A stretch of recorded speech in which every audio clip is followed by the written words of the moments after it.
अस्सलाम वालेकुम viewers, welcome back to my YouTube channel.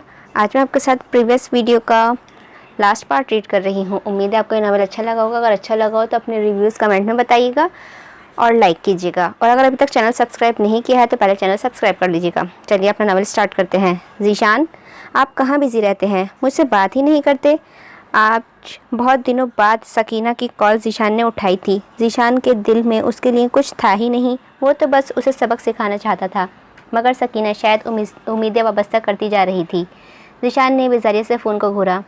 कुछ नहीं यार, वैसे ही चंद दिन से बहुत मसरूफ़ था। तुम बताओ कैसी हो, घर वाले सब कैसे हैं? ज़ीशान, एक सवाल करूं? लहजे में इंतहा की बेबसी और मासूमियत थी जिस पर उसे हैरत हुई।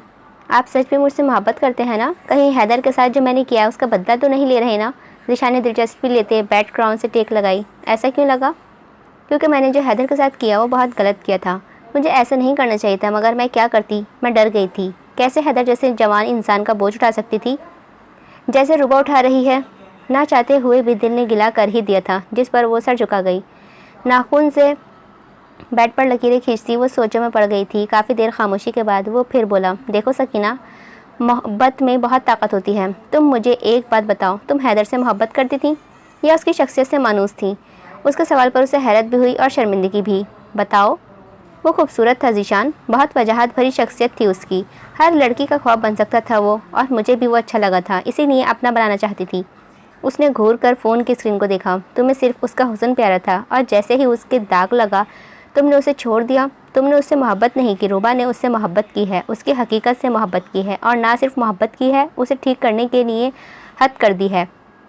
एक हफ्ते बाद हैदर का ऑपरेशन है। जो कामयाब हो गया तो हैदर पहले जैसा हो जाएगा। वैसे एक खूबसूरत वजाहत भरा हर लड़की का ख्वाब होता है, लेकिन उसकी ताबीर रुबा के हिस्से में आएगी, तुम नहीं। मैंने देखा है हैदर की नज़रों में रुबा की कदर, उसके लिए मोहब्बत, अदब, एहतराम। वो उसे कभी नहीं छोड़ेगा। तुमने हीरा खो दिया सकीना, हीरा। खैर, तुमने मुझे से ये सवाल किया था कि मैंने तुमसे मोहब्बत करता हूँ या नहीं, तो सुनो। नहीं, मैं तुमसे मोहब्बत नहीं करता, मगर अब तुम ये रिश्ता भी नहीं तोड़ सकती, क्योंकि हैदर के साथ जो तुमने किया है उसके बाद तुम पर कोई यकीन नहीं करेगा। 2 माह बाद हमारा निकाह है, तमाम रिश्तेदारों में बात फैल चुकी है, और तो तुम्हारे पास कोई ऑप्शन ही नहीं सिवाय मेरी सेज पर बैठकर मेरा इंतज़ार करने के, और मैं कभी नहीं आने वाला। सकीना के हाथों से फ़ोन छूट गया था। इतना बड़ा धोखा? ज़ीशान ने मेरे साथ धोखा किया है। फ़ोन बंद करने के बाद उसने एक और कॉल मिलाई। हाँ ज़ीशान, बात कर रहा हूँ। सुनो, एक लड़की को अगवा करवाना है, सकीना नाम है, फ़ोटो भेज रहा हूँ। कल ही कर लो तो बेहतर है। मुझे निकाह से इनकार की वजह मिल जाएगी, और उसके सबक पर अपनी पाकबाजी साबित करती रहना। और सुनो, सिर्फ डराना है, हाथ भी लगाया तो काट कर फेंक दूंगा तुम लोगों को। फ़ोन बेड पर उछालने के बाद बैकग्राउंड से टेक लगाकर आंखें मूंद गया था। तुम्हारी वजह से, सिर्फ तुम्हारी वजह से मैंने रुबा को खोया है। तुम्हें मैं कहीं का नहीं छोड़ूंगा। गलत बात है। अगली सुबह डॉक्टर नदीम के घर में बाहर से कम नहीं आई थी। नाजी की आंखें फैली, अपना सर उसके सीने पर पाया। रात बातें करते मोहब्बत में डूबे, कब नींद आ गई पता ही नहीं चला था। उसने ज़रा सा उठकर नदीम का चेहरा देखा, जो सोते में भी मुस्कुरा रहा था। उठकर जाने लगी तो उसने हाथ पकड़ लिया। मत जाओ ना नदीम, सुबह के 7 बज रहे हैं, उठ जाइए, फिर हॉस्पिटल भी तो जाना है आपको। उसने खींचकर उसे साथ लगाया। नहीं, मूड नहीं है। नाजी ने हैरत से उसका खुमार से भरा चेहरा देखा। आपको हॉस्पिटल जाने का मूड नहीं है? हाँ, नेक्स्ट वीक हैदर का ऑपरेशन है, तभी जाऊंगा। ये वीक हम सब पार्टी करेंगे। पार्टी? उसने सोते हुए शाह के बाल संवारते हुए कहा था। नदीम भाई, नदीम, हैदर भाई और रुबा कितने अच्छे हैं ना। उन्होंने हम दोनों को समझाया, हमें फिर से एक कर दिया, हमारी गलतियाँ हमें जताईं। नदीम ने मुस्कुराकर अस्बात में सर हिलाया। हाँ, बस दुआ करो हैदर ठीक हो जाए, उन दोनों की लाइफ भी नॉर्मल हो जाए। आमीन। सुफियान जी, रुबा आपी और हैदर भाई कितने अच्छे हैं ना। उन्होंने अम्मी को मना लिया हमें एक करने के लिए। रात के 10 बजे अपनी अम्मी से चोरी छुपे ज़ेबू सुफियान से बातें कर रही थी। हाँ, वो बहुत अच्छे हैं, और अच्छों के साथ अच्छा ही होता है, और अब बस ये दुआ है कि वो उन दोनों के साथ भी अच्छा हो, हैदर भाई चलने लग जाएं। आमीन। रुबा बिलाशुबा एक बेहतरीन फ़ैसला था हैदर के लिए, और उसने ये इस बात भी साबित भी किया कि बड़ी खिदमत, बड़ा सब्र किया है उस बच्ची ने। या अल्लाह, उसका सब्र रायगा ना जाए, उसकी ज़िंदगी में अब आसानियाँ पैदा फरमा। हैदर को उस तकलीफ़ से निजात दिला मेरे मालिक। मिस्टर एंड मिसेस आशीष जानमाज पर हाथ दुआ में उठाए बैठे थे। हर तरफ रुबा और हैदर की आसान ज़िंदगी के लिए दुआएं की जा रही थी। हमेशा की तरह हैदर की आंख मुँह पर पड़ने वाली सूरज की रोशनी की वजह से खुली थी। उसने आंखें मलते देखा तो रुबा खिड़की से पर्दे हटा रही थी। ये सुबह सुबह मुझे फिल्मी अंदाज से उठाना अच्छा लगता है आपको? वो पर्दे की डोरी बांध रही थी जब उसकी आवाज़ पर पलटी। नहीं, सुबह सुबह की धूप में शिफा होती है। हर बीमारी से निजात के लिए एक नई उम्मीद होती है। एक नए दिन का आगाज़ मैं चाहती हूँ। वो धूप आप पर ज़रूर पड़ेगी। मगर वो हैदर था। मुंह पर ब्लैंकेट लेकर फिर सो गया और वो बोलती जा रही थी। उसे देखकर उसकी जानिब बढ़ी, ब्लैंकेट खींचा। हैदर उठे, 9 बज गए हैं। पहली दफ़ा बजे हैं 9, 10 भी बजने दो। उसने फिर ब्लैंकेट मुँह पर ले ली। रुबा ने फिर खींची। 9:30 बजे तक निक आ जाएगा। तो आने दो, रोज़ आता है, पहली दफ़ा आ रहा है। तुम तो ऐसे कह रही हो जैसे जॉर्ज बुश आ रहा है। दिन ब दिन हैदर को सोते से जगाना रुबा के लिए मुश्किल होता जा रहा था। ठीक होने के साथ वो ढीठ भी होता जा रहा था। हैदर, आप नहीं उठेंगे तो मैं जा रही हूँ आपको छोड़कर। मगर उसके पलटने से पहले ही हैदर ने उसे अपनी जानिब खींचा। दोबारा ये जुमला मत बोलना कि छोड़कर जा रही हूँ, जान निकल जाती है मेरी, डर जाता हूँ मैं। रुबा ने आहिस्ता से खुद से उसे अलग किया और उसे घूरने लगी। मेरे आई लव यू का जवाब आप देते नहीं और जाने से जान निकलती है, ये कैसी मोहब्बत है? वो कोई सवाल तो नहीं जिसका जवाब दूँ। आप अपने तरीके से मोहब्बत का इजहार करती हैं। मुझे अल्फाज इस्तेमाल करना अच्छा नहीं लगता। मुझे लगता है अल्फाज से ज़्यादा अमल में मोहब्बत झलकनी चाहिए। जताता हूँ, आई लव यू कहना ज़रूरी है। उसने सवाली निगाहों से उसे देखा। जो कमर पर हाथ रखे उसे ही देख रही थी। शायद हाँ, अमल अपनी जगह, अल्फाज अपनी, हर किसी की अपनी वैल्यू है। अब जैसे नाजी भाभी के अमल में उनकी मोहब्बत नज़र आती है, मगर नदीम भाई समझते हैं कि वो गिला करते हैं। तो जब तक नाजी भाभी उन्हें बताएंगी नहीं कि उन्हें क्या गलतफहमी है, तो नदीम भाई समझेंगे कैसे? उन्हें समझाएंगी कि वो उनसे कितनी मोहब्बत करती हैं। उन्हें पता कैसे चला? ये तो वही बात करती, किसी लड़की ने लड़के को आई लव यू कहने के बजाय अचार भेज दिया और अचार उसके दोस्त खा गए। जब लड़के ने पूछा, जवाब नहीं दिया, तो उसने कहा, दिया तो भेजा तो था अचार। वो लड़का मुंह देखता रह गया। यानी तुम्हारा आई लव यू मेरे दोस्त खा गए, और वो खट्टा भी बहुत था। ये कैसा इजहार था? मुंह बनाकर कमरे में बिखरा छोटा मोटा सामान उठाने लगी जब हैदर की आवाज़ आई, आई लव यू 2 3 4 5 6 7 8 9 10 11 12। वो बच्चे की तरह हिल हिल कर काउंटिंग कर रहा था और वो हैरत से मुंह खोले उसे देख रही थी। फिर एकदम उसके मुंह पर हाथ रख दिया। बस।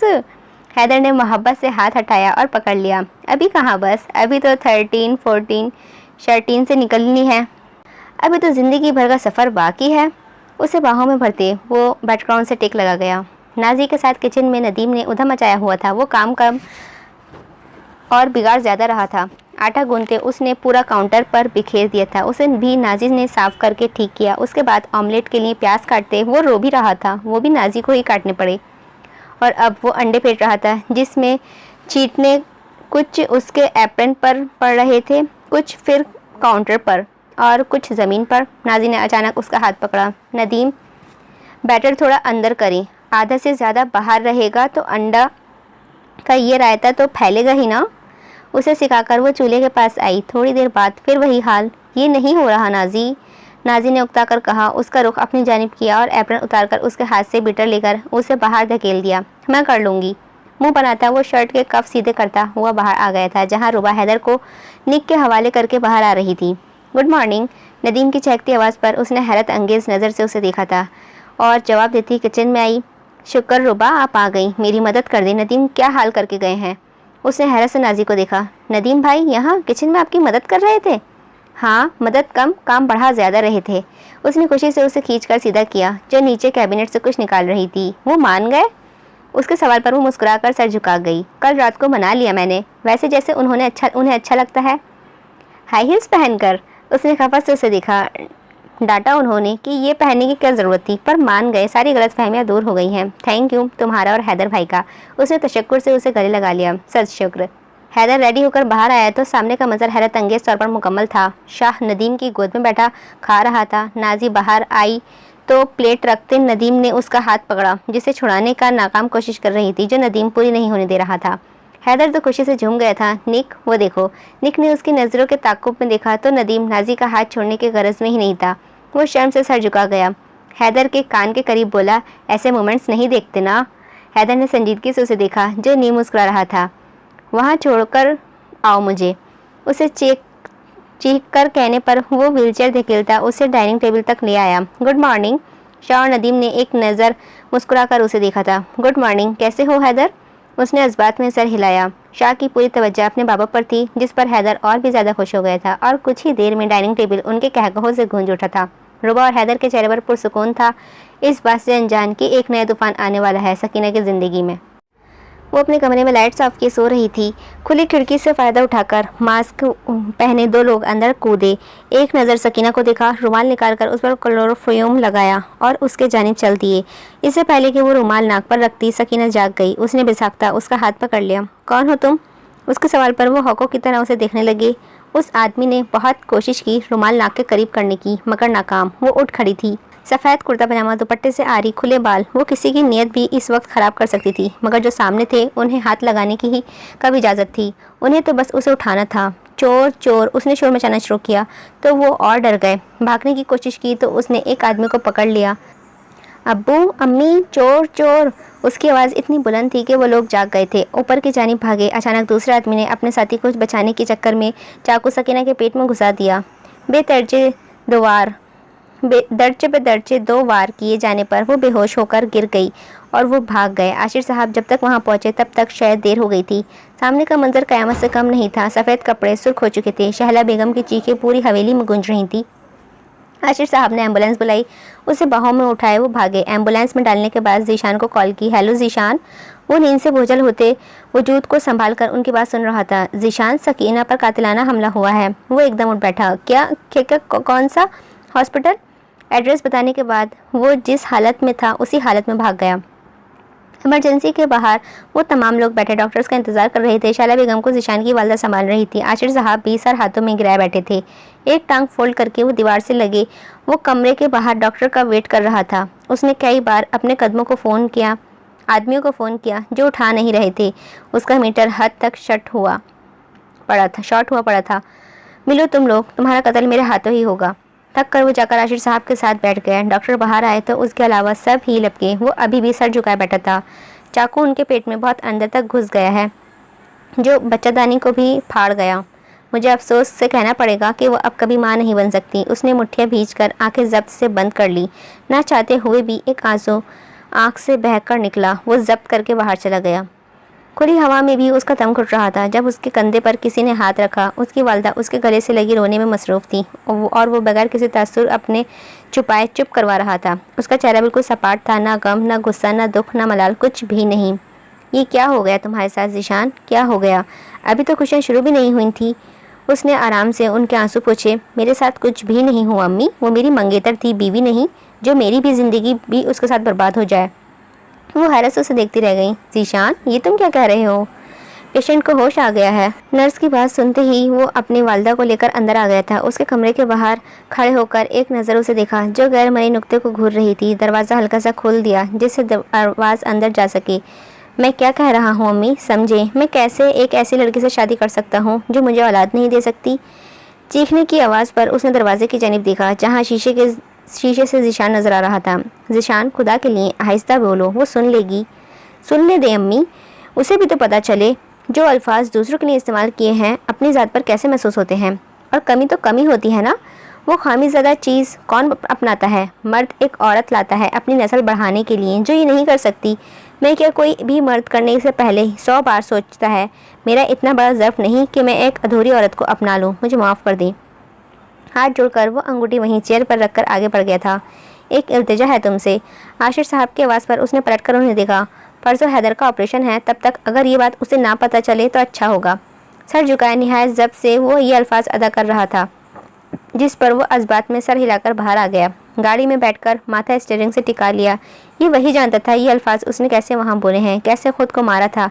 उसे ये एहसास दिलाता कि मकाफात अमल इसी दुनिया में है, मगर अब उसका जब जवाब दे गया था इसीलिए रो दिया। क्यों ख्वाबों पे तेरे साए हैं, दिल क्यों है तन्हा मेरा, क्यों खामोश है ज़बा मेरी, लफ्ज़ों में क्या पाऊँ ना, क्यों दर्द है इतना तेरे इश्क में, रब्बा वे। ये क्या हो गया आशिर साहब? हमारी सकीना। जब से लाल होती आंखों से उन्होंने शहला बेगम को देखा था। मकाफात अमल। हॉस्पिटल की सारी आवाज़ें मद्धम पड़ गई थीं सिवाय उस एक लफ्ज़ के जो हथौड़े की तरह सकीना के कानों में पड़ रहा था। उसने कानों पर हाथ रख लिया, मगर अंदर से उठती आवाज़ों को कौन चुप करवा सकता था। मकाफात अमल तो अटल है, जैसा बोगे वैसा काटोगे, जैसी करनी वैसी भरनी। हैदर की आर्जी कमी को देखकर उसने धक्का मारा। इसीलिए मकाफात अमल में उसे ताबीद के लिए अधूरी औरत करार दे दिया था, बंजर। अचानक उसकी नज़रें अपनी उंगली में मौजूद अंगूठी पर पड़ी, जिसको उसने उतार कर फेंक दिया। मुसलसल रोने की वजह से पेट से खून फिर बहने लगा था, मगर अब उसका दर्द कहाँ था? दर्द तो दिल का था, जिससे कोई इलाज नहीं था। और फिर उसी दर्द के साथ वो फिर बेहोश हो गई। 2 दिन बाद हैदर और रुबा हॉस्पिटल के रूम में बैठे ऑपरेशन की कॉल का इंतज़ार कर रहे थे। दोनों का दिल अंदर से डर रहा था। आज या तो आर या पार, या तो हैदर चलता या हमेशा के लिए व्हीलचेयर पर आ जाता। मगर उन्हें उम्मीद थी कि उनका खुदा उनकी दुआ ज़रूर कबूल करेगा। वो घुटनों के बल उसके सामने बैठी थी। हैदर, आज जो भी हुआ, मगर मेरे लिए आपको वैल्यू वही रहेगी। आप चलने लगे या नहीं, ये खुदा की मर्ज़ी है, मगर मैं आपके साथ रहूँगी, ये मेरी मर्ज़ी है। तो डरना नहीं, मेरे यकीन पर यकीन रखिए आप। उसके चेहरे को हाथों में थामे वो उससे हौसला दे रही थी। जब नदीम आया, उसके कंधे पर हाथ रखा। डरना मत, फिक्र मत करना, सब ठीक होगा इंशाअल्लाह। तुम चलने लगोगे, चलो। वो उसे ले गया था। ऑपरेशन थिएटर के बाहर रुबा इंतज़ार की सोली पर लटकी हुई थी। तकरीबन 3 घंटे बाद वो वहीं आयतल कुर्सी पढ़ रही थी। एक लम्हे को भी उसका विर्द रुका नहीं था। ऐसा था जैसे हैदर के साथ उसकी ज़िंदगी भी ऑपरेशन थिएटर में बंद हो गई हो। आखिर लाइट ऑफ हुई तो उसने गहरा सांस लेकर दरवाजे तक गई। नदीम और एक सीनियर मुस्कुराते हुए बाहर आ रहे थे। कुछ लम्हात बात करने के बाद वो रुबा की तरफ मुड़ा। ऑपरेशन तो कामयाब हुआ है, बाकी जब हैदर को होश आएगा तो पता चलेगा। Hope for good. एक और इंतज़ार। अभी कितना इंतज़ार बाकी था। 2 घंटे मजीद गुजर चुके थे। उसे जनरल रूम में शिफ्ट किया। नदीम और रुबा दोनों ही मुंतज़िर थे उसकी आंखें खुलने की। आखिर वो पल आ ही गया जब उसने धुंधली आंखों से छत को घूरा और फिर मुंह से एक दर्दनाक आह निकली। वो दोनों भागकर अंदर आए। हैदर, क्या हुआ? रुबा के हाथ पैर फूल गए थे। उसका लाल होता चेहरा देखकर दर्द हो रही है, बहुत दर्द हो रही है, टांगों में बर्दाश्त नहीं हो रही। नदीम ने हाथों की मदद से उसका घुटना फोल्ड करने की कोशिश की तो हड्डियों के चटकने की आवाज़ के साथ दर्द भरी सिसकी भी मुंह से निकली। डोंट वरी हैदर, मुबारक हो, तुम अब बिल्कुल ठीक हो। ये दर्द चंद दिनों में ही ठीक हो जाएगा। तुम चलने लगोगे, बस अब मोहताजी ख़त्म। वो हैरत अंगेज़ नज़रों से नदीम को देख रहा था, फिर अपने पैर को जो दर्द से भरा पड़ा था, जो सीधे रह रहकर थक गए थे। इन्हें हरकत चाहिए थी, इन्हें काम चाहिए था जिससे वो पहले जैसे हो सकें। उसने पूरी ताकत लगाकर पैर की उंगलियों को हिलाना चाहा, जो हल्का सा हिलकर साकिन हो गई थी। मगर वो लम्हा तो जैसे उन दोनों की आंखों में जम सा गया। आह हैदर, अभी नहीं, एकदम इन्हें प्रेशराइज मत करो, आहिस्ता आहिस्ता। मतलब समझ लो, तुम्हें अभी अपनी उंगली पकड़कर चलना सीखाना है। खुद से चलने की कोशिश करोगे तो गिर जाओगे। और ध्यान रहे, रीढ़ की हड्डी पर प्रेशर नहीं डालना, आराम से, ठीक है? सो तुम दोनों ये मोमेंट सेलिब्रेट करो। मैं आया। फ़ोन निकालता बाहर आया जहां नाजी के बेशुमार कॉल्स थी। मुस्कुराकर नंबर डायल की। नदीम, बोलो जाना। नदीम, ऑपरेशन कैसा हुआ? हैदर भाई कैसे हैं? कामयाब हुआ ना? हैदर भाई ठीक हो गए? उसने मुस्कुराकर फ़ोन की साइड बदली। हाँ, ऑपरेशन कामयाब हो गया और हैदर बिल्कुल ठीक है। इनफैक्ट वो तो आज ही मैराथन में हिस्सा लेने का सोच रहा है। ले भी सकता है, चलने जो लगेगा। नाजी का हाथ बेसाख्ता ही मुंह पर आ गया था। वो इतनी खुश थी कि उसे समझ ही नहीं आ रहा था कि क्या कहे। रुबा से बात कराएं? उन्हें अकेले रहने दो, इतनी बड़ी खुशी पर उनका पहला हक है। हैदर पिछले 20 मिनट से अपनी उंगलियां हिलाकर देखते, फिर कोशिश करता और हैरान हो जाता। रुबा उसके अमल देखकर रोते हुए भी मुस्कुराती। मैं ठीक हो गया रुबा। उसने इस बात में सर हिलाया तो हैदर ने उसे खींचकर अपने सीने से लगा लिया। तो तुम्हारी वजह से ही ये सब मुमकिन हुआ है। मैंने तो उम्मीद ही छोड़ दी थी, मैं तो मौत मांगने लगा था, लेकिन तुम नहीं टूटी, तुम्हारा यकीन नहीं टूटा और आज देखो मैं ठीक हो गया। मेरे पैर दर्द महसूस कर रहे हैं, ये दर्द की शिद्दत से भरे पड़े हैं, जो शायद मुझे कभी महसूस नहीं हुए, लेकिन अब हो रहा है, सिर्फ तुम्हारी वजह से। कौन हो तुम? एंजल हो, फरिश्ता हो, मसीहा हो, मदरगार हो, या क्या हो तुम? वो नरमी से उससे अलग हुई। मैं इनमें से कुछ भी नहीं, मैं सिर्फ आपकी दुख दर्द खुशी गम की शरीक हूँ, आपकी ज़िंदगी का आधा हिस्सा हूँ, जिसका फ़र्ज़ आपकी खिदमत करना, आपका साथ देना, आपका हर जज्बा बांटना, आपकी इस्तेलाह करना। मैं आपकी बस शरीक हयात हूँ और आज मेरा मकसद पूरा हो गया है। जो आपको वापस ज़िंदगी की तरफ लाना था, मैं खींच कर वापस लाई। अब उन पश्तियों में दोबारा नहीं गिरना। अब से एक नई ज़िंदगी का आगाज़ होगा। अब सब कुछ भला करेगा। एक लंबा सफ़र का आगाज़ अपने हमसफ़र के साथ। हैदर ने उसका हाथ मजबूती से थामा। सिर्फ तुम्हारे साथ। सकीना हॉस्पिटल की तरह दीवार को अजनबियों की तरह घूर रही थी। वही सफ़ेद कमरा, दीवारों पर लगे अजीब बीमारों और ढांचों के मामलात, एक बोसीदा सा कैलेंडर, साइड टेबल पर मौजूद सामान, जराही के साथ ढका हुआ एक पानी का गिलास, हवा से उड़ते सफ़ेद पर्दे। बिल्कुल वैसा ही मंजर था जैसा हैदर पर गुजरा था जब उसके साथ ज़िंदगी ने खेल खेला था, उसके सामने हैदर की साथ किया गया तमाम रवैया घूम रहा था। मेरा ज़र्फ़ इतना बड़ा नहीं है कि मैं सारी ज़िंदगी एक अपाहिज इंसान का बोझ नहीं उठा सकती। मेरा ज़र्फ़ इतना बड़ा नहीं है अम्मी कि मैं एक अधूरी औरत को अपना लूँ। अम्मी, मैं एक ऐसे इंसान से शादी नहीं कर सकती जो चल भी नहीं सकता। अम्मी, आप सोच भी कैसे सकती हैं कि मैं ऐसे लड़के से शादी कर लूँगा जो मुझे औलाद नहीं दे सकती? मैं क्या, कोई भी लड़की ऐसा फैसला करने से पहले 1000 बार सोचेगी। कोई भी मर्द 100 बार सोचेगा। अपने और ज़ीशान के कहे गए जुमले उसे यकसन लग रहे थे। जो उसने हैदर के लिए कहा था वो आज ज़ीशान उसके लिए कहकर गया था। दुनिया गोल है, जो जहाँ से शुरू करता है वहीं आकर रुक जाता है। मकाफाते अमल जैसा थप्पड़ जिसके मुंह पर पड़ता है वो या तो सुधर जाता है या मज़ीद हार जाता है। अब सकीना पर उसका क्या असर होता है वो चंद लम्हों में पता लगने वाला था। डॉक्टर उसका चेकअप करने के लिए आए तो ब्लेड पकड़े अपनी नस काटने वाली थी, पर वक्त उनका हाथ पकड़ लिया। पागल हो गई हैं?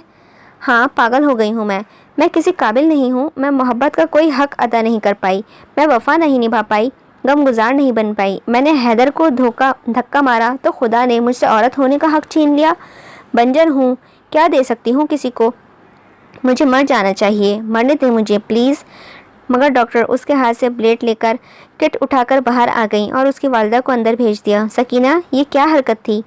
और क्या करूं, मैं थक गई हूं। मैं ज़ीशान कभी भी मुझसे मोहब्बत नहीं करते थे। वो हमेशा से हैदर का बदला लेना चाहते थे और अब तो मौका मिल गया। उन्होंने मंगनी तोड़ दी। उन्हें मंगनी तोड़ ही देनी थी। अच्छा हुआ निकाह के बाद छोड़ते इख्तलाफात रहते तो सारी ज़िंदगी रोती। अब चंद दिन का शोक मनाकर खामोश हो जाऊंगी और अब तो आपके पास ही रहूँगी। आप तो रखेंगे ना, निकाल तो नहीं देंगे? जो कुछ मैंने किया मैं हैदर की भी पैर पकड़कर माफ़ी मांग लूँगी। उसका ऑपरेशन तो वो हो गया होगा। मुझे 3 दिन हो गए हैं यहाँ, आज था, फ़ोन करें, कैसा हुआ? शैला बेगम ने तड़प कर उसे गले लगा लिया। हैदर का ऑपरेशन कामयाब हुआ है, वो ठीक हो गया है और चंद हफ्तों तक अपने पैरों पर चलने भी लगेगा। वो एकदम उससे अलग हुई। सच्ची अम्मी, रुबा की मेहनत, उसकी खिदमत रायगा नहीं गई। अल्लाह सब्र करने वालों को फल ज़रूर देता है। बेशक मैंने वो फल खो दिया, मगर मुझे बहुत खुशी है कि रुबा और हैदर एक नॉर्मल लाइफ गुजारेंगे। उन्हें मेरे बारे में तो नहीं बताया? बताइएगा भी नहीं। नाराज़ है पर परेशान ज़रूर होंगे। प्लीज़ उन्हें कुछ मत बताइएगा। ज़ीशान अपनी वालिदा के गले लगकर मुस्कुरा रहा था। आज अम्मी, वो आप बिल्कुल ठीक, जी अम्मी आप बिल्कुल ठीक हैं, चल सकता है, आगे बढ़ सकता है और अब सब कुछ ठीक है। रुबा की खुशी मेरे लिए बहुत अहम है जो उसे मिल गई है। खुदा उन्हें हमेशा खुश रखे। उसकी माँ ने खोजती नज़रों से उसका चेहरा देखा था। तो सच में सब करके खुश है? वो मर रही है ज़ीशान, वो जो भुगत रही है उसका अपना कमाया है। वो जब बख्शिश मिल जाएगी उसका हिस्से की खुशियाँ खुदा उसे दे देगा। ये तो बताओ सुफियान, ये मिठाई तुम बांट क्यों रहे हो? हाथों में टोकरी पकड़े वो अपने गांव में मिठाई बांट रहा था। सब हैरत से उसका मुंह देख रहे थे। कहीं तुम्हारी शादी तो नहीं होने वाली? उसे बड़ी खुशी आई है चाचा, मेरा भाई ठीक होकर वापस आ रहा है। लड्डू उनके हाथों में रखता वो आगे बढ़ गया था। वो लोग उसे झल्ले को देखते रह गए थे, लेकिन सुफियान और हैदर का रिश्ता वो क्या समझते? या अल्लाह, तेरा शुक्र है तूने मेरी दुआओं की लाज रख ली। इस बच्ची को उसके सब्र का अजर दे दिया। तो साबिरीन के लिए गफूर रहीम है और जालिमों के लिए ज़ुल जलाल। मैंने अपने ही घर में तेरे दोनों रूप देखे हैं, मगर या अल्लाह, वो बच्ची है, उसके साथ इतना बड़ा जुल्म ना कर। मेरी एक औलाद को तो खो चुकी हूँ, मैं दूसरे का दुख सारी ज़िंदगी नहीं उठा सकता। उसकी सज़ा कम फरमा दे मेरे मालिक। तेरा एक आजिज़ और नादम सा बंदा तुझसे इल्तिजा कर रहा था, मुझे खाली हाथ मत लौटाना मेरे मालिक। आशिर साहब हॉस्पिटल के नमाज प्लेस में नमाज अदा कर रहे थे। हैदर को 3 दिन ऑब्जर्वेशन में रखने के बाद ले आया गया था, जहां उसका इस्तकबाल शानदार तरीके से हुआ था। वो अभी व्हीलचेयर पर था। एकदम अपनी टांगों पर सारा वज़न वो डाल नहीं सकता था, जिसे कम से कम भी वो 1-2 हफ्ते उसे व्हीलचेयर पर ही हिलना भी नहीं। शाह, नदीम, रुबा, नाजी सब ही खुश थे। हर तरफ एक खुशी का माहौल था। जब अचानक नदीम बीच में से गायब हो गया। हैदर शाह के साथ खेल रहा था और रुबा नाजी से बातों में मशगूल हो गई थी। जब काफ़ी देर बाद दरवाजे पर बैल हुई, नाजी ने रुबा से बात करते दरवाज़ा खोला तो सामने मौजूद शख्सियत को देखकर उसने बेमुश्किल मुश्किल अपनी चीख रोकी। अम्मी! निहायत शफ़क़त ज़दा चेहरे पर नूर, पुरवकार शख्सियत वो आज भी वैसा ही थी जैसे रुबा से मुलाकात के वक्त थी। नाजी की आवाज़ पर वो भी दरवाजे की जानिब बढ़ी तो आसिया बेगम नाजी से मिल रही थी। उन्हें देखकर वो बेसाख्ता ही उनसे लिपट गई। कितनी ही देर वो उनके गले लगी रोती रही।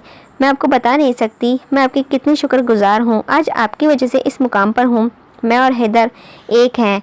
हैदर ठीक है, मैं खुशहाल हूँ, बहुत शुक्रिया। उनके हाथ की पुष्ट को चूमकर अपनी आंखों से लगाया तो नदीम, उरूज, नाजी हैरत से उन्हें देखते रह गए। मैं सिर्फ उनसे मोहब्बत नहीं करती बल्कि अकीदत करती हूँ। मेरी माँ ना होते हुए भी माँ होने का पूरा हक अदा किया है इन्होंने। आसिया बेगम मुस्कुराकर उसकी बातें सुन रही थी। शफकत से उसके सर पर हाथ रखा। मैंने वही किया जो अल्लाह के बंदे को दूसरे अल्लाह के बंदे के लिए करना चाहिए। भलाई हैगा हैदर से तो मिलवाओ। मैं तो उसे देखूं किसी ने मेरे अल्लाह मियाँ की गाय को पागल किया हुआ है। इस बात में सर हिलाकर उन्हें अंदर ले आई थी। उसके खुशी को देखकर नदीम और नाजी खुद ही 2 कदम पीछे हो गए थे। हैदर शाह के साथ खेल रहा था। ऑपरेशन की वजह से अब वो उसे गोद में नहीं बैठा सकता था, इसीलिए टेबल पर सर झुकाए वो उसके साथ कलर्स कर रहा था। जब बालों में किसी का हाथ महसूस हुआ, सर उठाकर देखा तो बुजुर्गवार मुस्कुराता चेहरा उसे देख रहा था। अस्सलाम वालेकुम, आप आसिया आंटी है ना? इस बात में सर हिलाकर उन्होंने रुबा को देखा। बहुत खूबसूरत है, जिस पर वो शर्माकर नाजी के पीछे हो गई। हैदर कभी उसे देखता, कभी आसिया आंटी। उरूज तो आते ही शाह की हो गई थी। सरबराही कुर्सी पर बैठा आसिया बेगम ने एक तायराना नज़र सब पर डाली। नदीम नाजी को गहरी नज़रों से देख रहा था, जो कभी शर्मा रही थी तो कभी उसे घूर रही थी। हैदर रुबा को चोरी चोरी फ्लाइंग किसेस भेज रहा था और रुबा उसे ये सब बंद करने का कह रही थी। उरूज वहाज के साथ फ़ोन पर बातों में मगन थी और शाह माथे पर बाल हटाने की अनथक कोशिश कर रहा था। एक जोरदार हंकार भरकर उन्हें मुखातिब किया। ये आवारा आशिकों वाली हरकतें बंद हो सकती हैं? नदीम को एकदम ही ठसका सा लग गया था। हैदर का हाथ अपने मुंह पर ही चिपका रह गया और उरूज ने फ़ोन बंद कर दिया, जिसमें से वहाज के हंसने की आवाज़ आ रही थी। नाजी और रुबा शर्मिंदगी से नज़रें झुका गई थी। आसिया बेगम ने उन्हें देखा और फिर प्लेट पर झुक गई। खाना खाओ। सुख का सांस लेकर उन्होंने खुद को नॉर्मल किया और फिर एक संजीदगी के साथ खाना खाया। रुबा और नाजी सबको सर्व करने लगी हुई थी जब अचानक उसने हैदर को हाथ पकड़ लिया। उसका हाथ रुके। वो कोई बात ख़त्म करके उसकी जानिब मुड़ी। ये नहीं खाना, इसमें टमाटर है। टमाटर मना है आपको? और नाजी भाभी, नदीम भाई को देख लें, वो चाट के बाउल में चम्मच डाल रहे हैं। नदीम का हाथ वहीं रुक गया था। नदीम को ज़्यादा मिर्च मसाले से तकलीफ़ रहती थी, इसीलिए नाजी उसका ख्याल रखती थी, मगर वो आंख बचाकर कुछ न कुछ खा ही लेता था। मगर आज रुबा ने उसे पकड़वा दिया था। वो शर्मिंदा सा होकर चम्मच टेबल पर रखकर मुँह बनाकर बैठ गया। जब नाजी ने उसकी जानिब चम्मच बढ़ाया, थोड़ा सा तो चलता है। उसके कमरे में छोड़कर जाने के बाद रुबा बाहर नाजी की मदद करने चली गई थी। बाकी तमाम लोग भी कमरों में चले गए थे। हैदर अपनी हिम्मत मजमा करके व्हील चेयर से उठने की कोशिश करता, फिर दर्द की शिद्दत से कपकपाहट की वजह से फिर बैठ जाता, फिर कोशिश करता, फिर वही सब होता। आखिरी बार गिरकर वो लंबे लंबे सांस ले रहा था। माथे पर पसीने की बूंदें उबल रही थीं। रुबा अंदर आई तो उसकी ये हालत देखकर घबरा गई। हैदर, क्या हुआ है आपको? उसने एक नज़र रुबा को देखा, फिर मुस्कुरा दिया, क्योंकि वो अपने दुपट्टे से उसका पसीना साफ कर रही थी, जिसे उसने रोक दिया और अपने सामने बिठा लिया।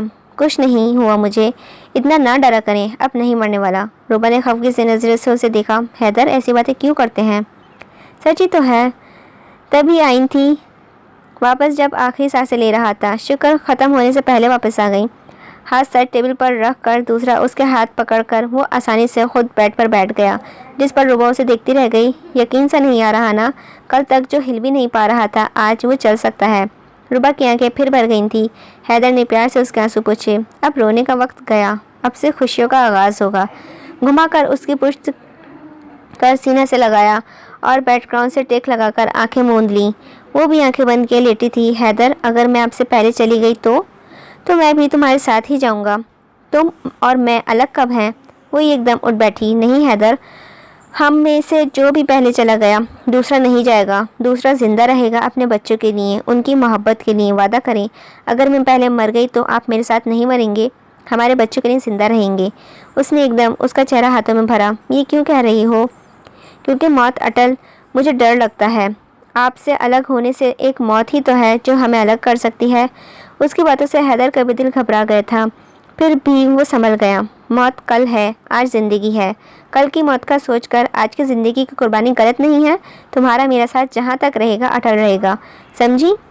मेरी ज़िंदगी हो तुम, मेरा इश्क, मेरी मोहब्बत, मेरा प्यार, एहसास, जुनून, हसरत, आदत, लत, सब कुछ तुम हो, क्योंकि तुम वो हो जिसने मुझे दूसरा जन्म दिया है, मेरी ज़िंदगी बचाई है और ज़िंदगी बचाने वाली की अमानत होती है। मैं उसमें अब ख़यानत नहीं करूँगा। इसीलिए कोई ऐसा काम मैं अब नहीं करूँगा जिसमें जान का खतरा हो, और तुम भी वक्त की तय इतनी मत चढ़ा लेना कि सब मंजमल हो जाए। हमें कई सदियाँ गुजारनी है साथ, समझी? बच्चों की माँ बनकर मुझे मत भूलना प्लीज़। उसका चेहरा हाथों में थामे वो उसके करीब चला गया और फिर वो एक दूसरे की कुर्बत में सब भूल गए। उरूज और आसिया बेगम को आए 1 हफ्ता हो गया था और इस 1 हफ्ते में घर कहकहो से गूंजता रहा था। शाह भी बढ़ चढ़कर शरारतें करने लगा था। हैदर और उरूज के होते उसे कोई कुछ कह ही कब सकता था। रुबा और नाजी किचन में खाना बना रही थी। हैदर और नदीम लॉन में थे। आसिया बेगम कमरे में कुरान शरीफ पढ़ रही थी और उरूज छत पर अपने मियाँ से बातें कर रही थी। वहाज, मुझे क्यों लग रहा है आपने मीठा खाया है? उसकी बात सुनते ही वहाज ने सामने पड़ी पेस्ट्री को परे धकेल दिया और मुंह साफ किया। नहीं बेगम, कब खाई? आप खाने ही नहीं देती? फिर तो पक्का खाई है, क्योंकि आप ये कैसे कौन तभी करते हैं जब कुछ छुपा रहे हों। मैं कल ही वापस आ रही हूँ, आपकी शामत बुलाएं अपनी। उसने फ़ोन बंद कर दिया था और अरे अरे करता ही रह गया था। उसने छत से नीचे देखा तो एक खुशी दर आई थी। वो और भागकर नीचे आई, किचन में रुबा को खींचा। हैदर भाई को देखें, उसे खींचकर वो बाहर दरवाजे तक पहुंची, जहां सामने हैदर लड़खड़ाते छोटे छोटे कदम उठा रहा था। वो पहली दफ़ा उसे चलते देख रही थी। उसका कद भी पहली दफ़ा ही देखा, जो नदीम से ज़रा ऊंचा ही था। भरा भरा जिस्म, वजाहत से भरपूर चेहरा, धूप से चुंदियाई आंखें। वो पूरी कोशिश से आगे बढ़ रहा था, जहां आगे नदीम उसे चेयर अप कर रहा था। गुड, वेरी गुड हैदर, आराम से, जल्दबाजी नहीं। वो फूक फूक कर कदम रख रहा था कि अचानक दर्द की शिद्दत से पैर लड़खड़ाया और वो गिर गया। रूपा भागकर जाने लगी तो आसिया बेगम ने उसे वहीं रोक दिया। इसे गिरने दो, बच्चे जब चलना सीखते हैं तो गिरते हैं, फिर नए अज़म से उठते हैं। इसे सहारा मत दो, खुद उठने दो। उसने सामने देखकर, जहां वो ज़मीन पर बैठा था और नदीम उसे उठने का इशारा कर रहा था। 1 साल इन टांगों ने बहुत आराम किया है, इन्हें थोड़ी मुश्किल होगी, मगर हार नहीं माननी। हाथों का मुक्का बनाकर उसने ज़मीन पर मारा। सारा वजन हाथों पर डालकर ऊपर उठने की कोशिश की। 2-3 बार हारने के बाद आखिर वो कामयाब हो ही गया। तमाम ख़वातीन उसकी एयरलिफ्ट देख रही थी, एयरलिफ्ट देखकर तालियां बजा रही थी, मगर उसकी नज़र रुबा पर ही थी, जिसके हाथ सबसे ऊंचे थे, जिसके दांत सबसे ज़्यादा निकल रहे थे। फिर सांस लेने की गरज से बैठ गया। रोज़ हैदर यूं ही चलने की कोशिश करता था, कभी गिरता, कभी संभलता, फिर गिरता। चलते चलते रुबा को देखकर लड़खड़ा जाता तो मामूल हो गया था, जो रुबा ने भी महसूस किया था। इसीलिए जब भी वो प्रैक्टिस करता, रुबा वहाँ जाती ही नहीं थी। चोरी चोरी उसे देखती थी, मगर वो फिर भी गिरता था, जिससे वो उदास हो जाती। काम से फारिग होकर वो कमरे में आई तो वो बेड पर लेटा हुआ था। अब तो वो खुद ही ये सब कर लेता था। वो सीधा लेटा था। हैदर, मैं आपकी करवट। मगर उससे पहले ही वो करवट बदल कर दोनों हाथ चेहरे के नीचे रखे उसे देखने लगा, जिस पर वो मुस्कुराकर सर झुका गई। मैं भूल जाती हूँ, अब ठीक हो गए हैं। वो अभी भी मुस्कुराकर उसे देखे जा रहा था, जो सोफे की जानिब बढ़ी थी। जब उसकी नज़र छिपकली पर पड़ी, उसने चीख मारी तो वो हड़बड़ाकर बेड से उतरा, उसकी जानिब भागा तो लड़खड़ाकर गिर गया। रुबा ने मुड़कर उसे देखा। उठिए हैदर। वो जो दर्द की शिद्दत से लाल हो गया था, उसे देखने लगा। उठे, कुछ नहीं हुआ। आपने वादा किया था जब चलना शुरू करेंगे अपने पहले कदम मेरी जानिब लेंगे। वादा पूरा करें अपना, मैं आपकी मदद नहीं करूँगी। उठिए। बालों का जूड़ा बनाती वो अदा से सोफे पर बैठ गई थी। शदीद दर्द के बावजूद वो उठने की कोशिश कर रहा था। वादा पूरा करें हैदर, मेरी जानिब आएँ, मैं ये वादा बख्शूंगी नहीं। पुख्ता लहजे में कहते वो सोफे से उठकर खिड़की की जानिब चली गई थी, क्योंकि हैदर उठकर लड़खड़ाता उसके थोड़ा पास आ गया था। चांद की रोशनी में मुनव्वर रूपा का चेहरा, हड्डियों में सरात करती ठंडी हवा, उसके उड़ते बाल और उसका समेटता वजूद बाजू में अपने गिर्द लपेटती वो उसके जानिब मुड़ी तो हैदर को मजीद बेचैन कर गई। लड़खड़ाता वो आहिस्ता आहिस्ता उसके जानिब बढ़ने लगा। खिड़की के पास पहुंचकर उसने छूना ही चाहा था तो घूमकर वॉशरूम के दरवाजे के पास चली गई। बस इतना ही, मैं तो यहाँ खड़ी हूँ, आए मेरे पास। हैदर के होठों पर दिलकश सी मुस्कुराहट आ गई थी। मजबूत कदम उठाता वो उसके जानिब बढ़ा। इस बार लड़खड़ाहट कम थी। वो जो उसके पास पहुंचा वो घूमकर कहीं और हो जाती। चलते चलते उसके कदम पहले से ज़्यादा मजबूत हो गए थे। इस वक्त भी वो बेड के पास खड़ी थी जब वो उस तक पहुंचा। वो घूम कर जाने लगी, मगर इस बार उसने बाजू से खींच कर उसे बेड पर गिरा दिया और ख़ुद उस पर झुक गया। वो आंखें मूंदे गहरे गहरे सांस ले रही थी। आवारा कुछ रटे उसके चेहरे पर बिखरी थी।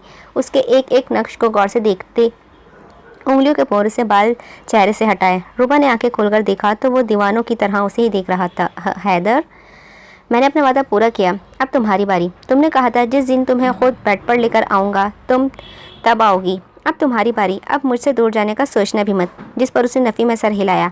उसके पहलू में दराज होते वो छत को घूरने लगा। याद है रूबा, जब तुम पहली दफ़ा आई थी तो कैसे नीचे बैठी रो रही थी। तुमने मेरे पैर पकड़े थे और मैं उन्हें पीछे नहीं कर पाया था। तब मुझे बहुत बुरा लगा था, मगर तब मुझे सकीना की वजह से हर औरत पर गुस्सा था, इसीलिए तुमसे भी बहुत बुरे लहजे में बात की थी। रूबा ने करवट बदलकर सर उसके सीने पर रखा और आंखें बंद कर लीं। वो मंजर आंखों में उतर आया था। क्या तुम रोना बंद कर सकती हो? अपाहिज हूँ, बैसाखी के सहारे भी नहीं चल सकता। उसके होठों पर एक मुस्कुराहट आ गई थी। हैदर की नज़रों में भी वही मंजर चल रहा था जब उसने पहली दफ़ा रूबा को देखा था। तब उसे उस पर गुस्सा था। उसने कब सोचा था ये लड़की उसकी ज़िंदगी बदल देगी, सांसों की जगह अपना आप भर देगी। एक प्यार का नगमा है, मौजों की रवानी है, ज़िंदगी और कुछ भी नहीं, तेरी मेरी कहानी है। एक प्यार का नगमा है, मौजों की रवानी है। हैदर, फिर अगली सुबह आपको क्या हो गया था?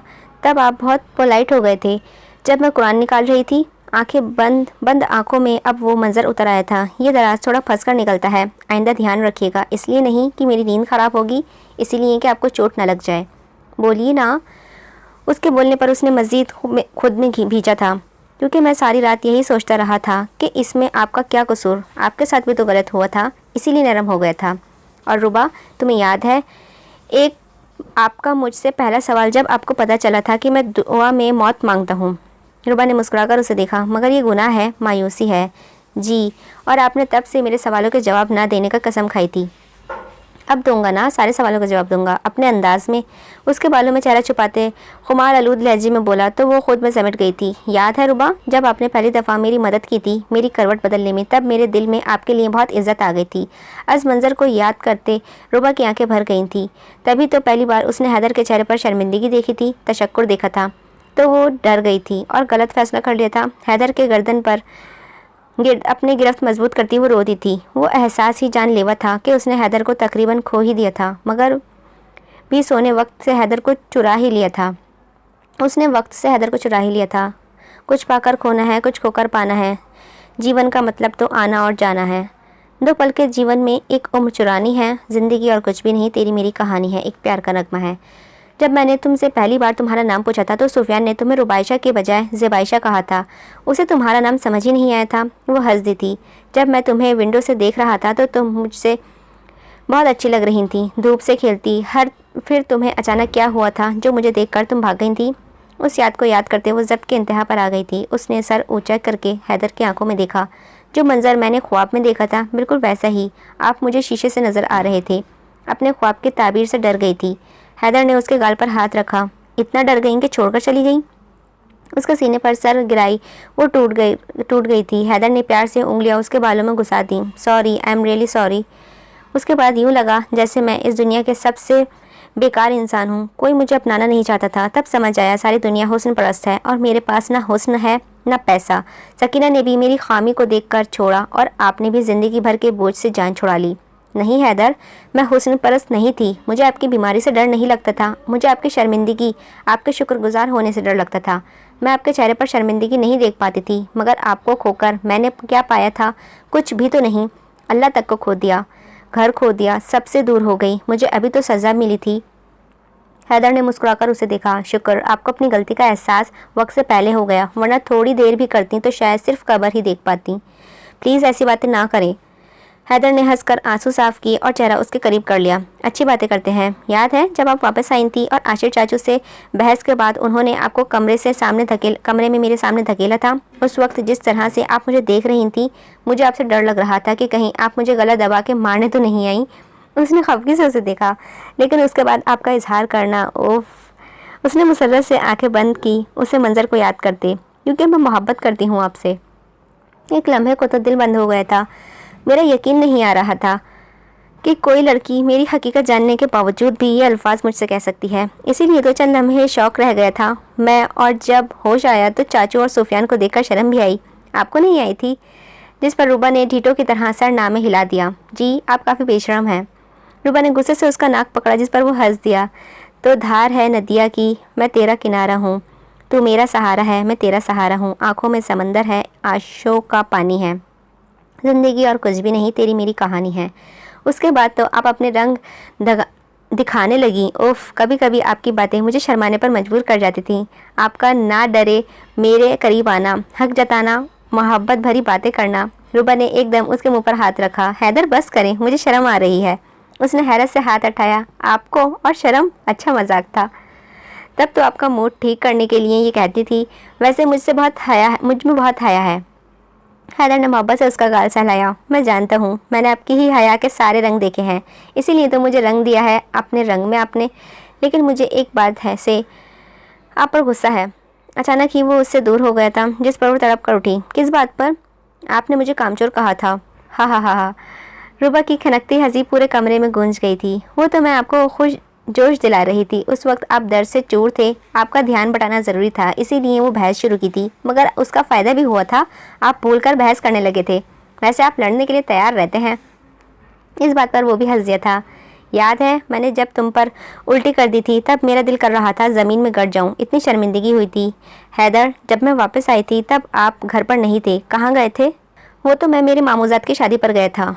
और हैदर, वो जो जुमला अधूरा छोड़ा था, क्या मैं उम्मीद करूं कि मैं आपको? इस बात पर हैदर ने मुस्कुराकर गहरी नज़रों से देखा कि तुम मुझे अपनी सुपर नेचुरल पावर से ठीक कर दोगी। रुबा हैरत से उसे देखती रह गई थी। नहीं मतलब सच में सुपर नेचुरल पावर? वो कहाँ से आई मेरे पास? इस बात पर वो हंस दिया। वैसे ही जैसे मैंने यहाँ से जाकर तुम्हारे लिए आम चुराने हैं। अब हंसने की बारी रुबा की थी। एक मेरा सवाल और था हैदर। हैदर ने पुरशौक नज़रों से उसे घूरा। मुझे तुम्हारी ज़ात का हर पहलू बहुत अच्छा लगता है।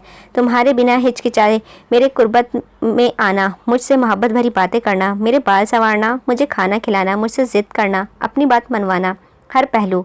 रुबा ने मोहब्बत से फिर उसके माथे से बाल हटाए। I love you. अच्छा रुबा, याद है? और जब बीती बातों को याद करते करते वो एक दूसरे के पहलू में ही बस गए थे। रात गुजर गई थी मगर बातें ख़त्म नहीं हो रही थी और शायद अब ताहयात ख़त्म नहीं होनी थी। हैदर और रुबा की ज़िंदगी में तूफ़ान आकर थम गया था। उनके साबित कदम वहीं जमे थे और उन्होंने अपना आशियाना फिर बसा लिया था। अचानक उन दोनों की नज़रें व्हीलचेयर पर पड़ी, जो बंद करके एक कोने में रख दी गई थी। ये वो निशानी थी जो शायद हैदर को रुबा की कदर हमेशा याद दिलाती रहेगी। हैदर और व्हीलचेयर का रिश्ता भी एक कहानी बन गया था। तूफ़ान को आना है, आकर चले जाना है। बादल है ये कुछ पल का, छा कर ढल जाना है। परछाई रह जाती है, रह जाती निशानी है। ज़िंदगी और कुछ भी नहीं, तेरी मेरी कहानी है। एक प्यार का नगमा है, मौजों की रवानी है। ज़िंदगी और कुछ भी नहीं, तेरी मेरी कहानी है। वो सब नाश्ते की मेज़ पर बैठे थे। रुबा और नाजी हमेशा की तरह खाना सर्व कर रही थी। खाली कुर्सी देखकर नदीम ने रुबा को देखा। हैदर, वो जाग तो रहे थे, फिर पता नहीं क्यों नहीं आया अभी तक। उसे देख लेना एक दफ़ा कहीं कुछ। अब मुझे कुछ नहीं होगा। नदीम की बात बीच में ही वहीं कट दी गई थी।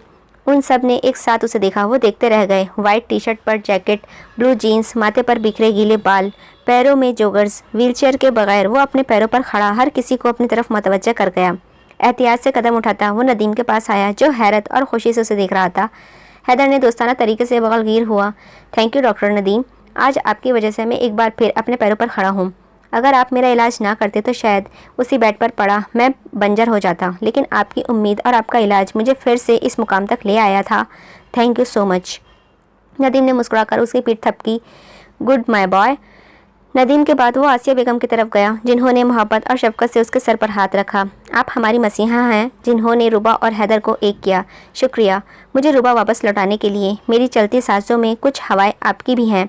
मैं सारी ज़िंदगी आपका शुक्रगुजार रहूँगा। खून का ना रिश्ता ना होते हुए भी उन्हें अपनों जैसी मोहब्बत मिली है। मुझे यहाँ से बड़ा भाई बड़ी बहन जैसा ख्याल ऐसा है ना नाजी बाजी, आपने मेरा और रुबा का बहुत ख्याल रखा है।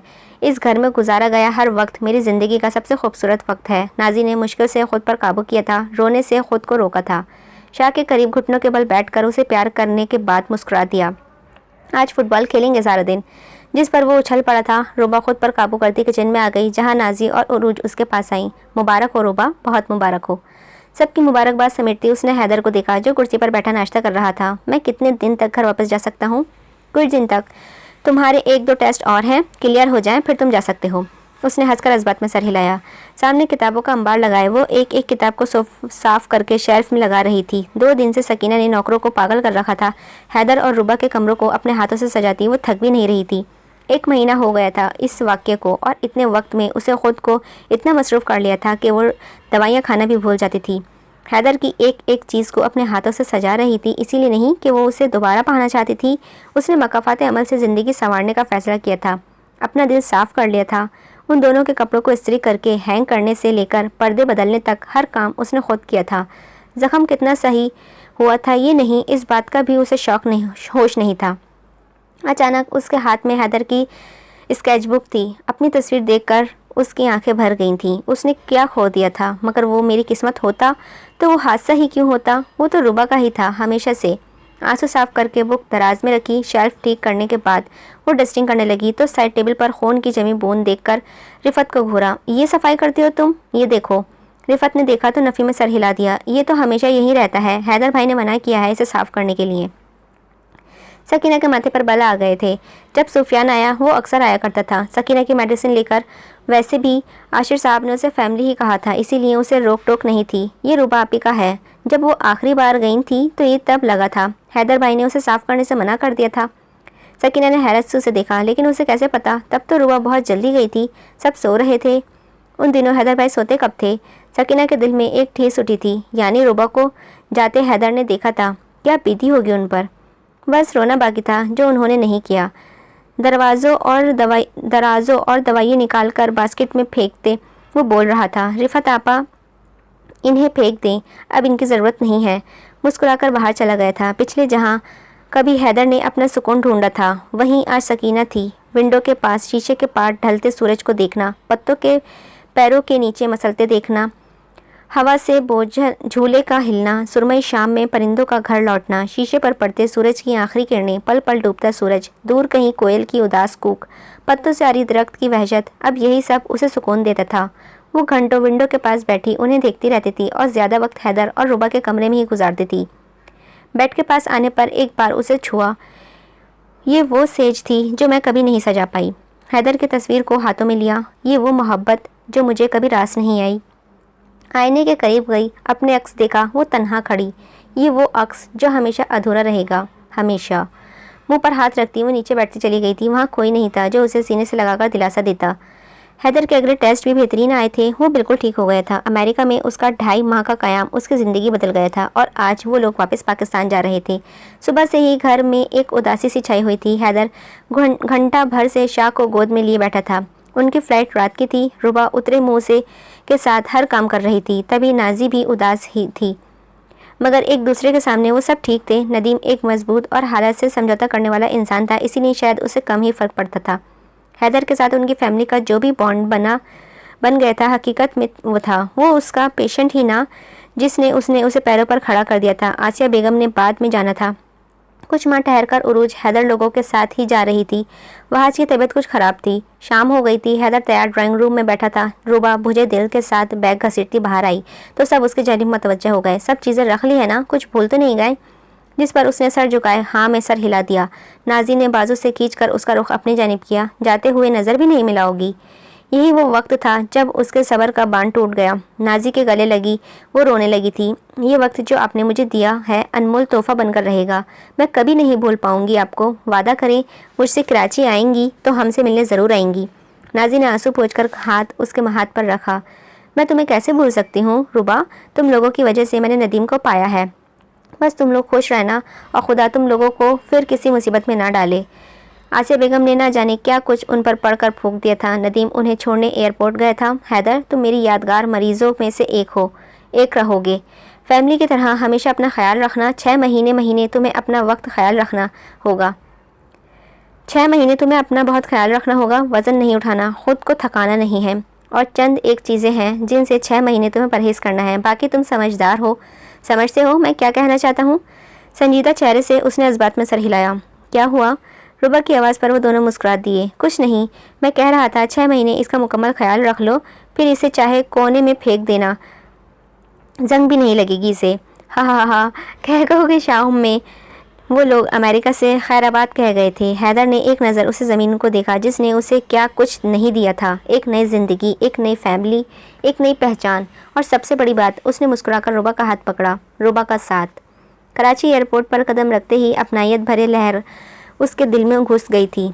अपनी ज़मीन पर पहला कदम रखते ही उसका दिल भर गया था। झुक कर वतन की मिट्टी को छुआ। वो वतन जिसने उसकी गोद दी थी, वो वतन जिसने उसे जवानी में संभाला, वो वतन जिस पर वो कुर्बान हो गया था। उरूज को लेने वहाँ जाया था। वो दोनों इधर उधर देख रहे थे जब ज़ोर ज़ोर से हाथ हिलाता कोई नज़र आया। इससे पहले हैदर उस पर गौर करता उसकी जानिब भाग गया और फिर ट्रॉली छोड़कर हैदर भी उसकी जानिब भाग आया। गले लगने के बाद कितनी ही देर वो अलग ना हुए। ज़ीशान तुम? उसे बाजू से थामे ज़ीशान ने सर से पैर तक उसे देखा और फिर ज़ोर से गले लगा लिया। मैंने कहा था ना कि तुम एक दिन पहले जैसे हो जाओगे, देखा, हो गए ना। कैसे हो तुम? सकीना कैसी है? चलो छोड़ो, वो घर जाकर देख ही लूँगा। वैसे घर से कोई नहीं आया? ज़ीशान रुबा के हाथ से ट्रॉली लेकर धकेलता उनके साथ ही बाहर आ गया था जब सामने आशिर साहब जल्दबाजी में आते दिखाई दिए। उन्हें देखकर ज़ीशान के कदम वहीं रुक गए थे, फिर दबे कदमों पीछे हट गया और आशिर साहब हैदर को देखकर साकिन हो गए। ब्लैक डिनर सूट में अपनी पूरी वजाहत से बाहें फैलाए उनके सामने खड़ा था और सिर्फ खड़ा नहीं था, तेज़ कदम उठाता उनके जानिब आ भी रहा था और फिर वो उनसे कब लिपटा पता ही नहीं चला। चाचू, I miss you so much. देखें, मुझे मैं ठीक हो गया हूँ और देखें मैं लग रहा हूँ ना बाबा जैसा। जब भी वो कहीं से वापस आते थे तो ऐसे ही बाहें फैलाकर खड़े हो जाते थे ना, लग रहा हूँ ना बाबा जैसा। उसके हिलाने से आशिर साहब होश में आए, उसका चेहरा हाथों में भरा, माथे पर बोसा दिया। हाँ बिल्कुल, रज़ा भाई जैसे। वो भी अपनी खुशी ऐसे ही जाहिर करते थे।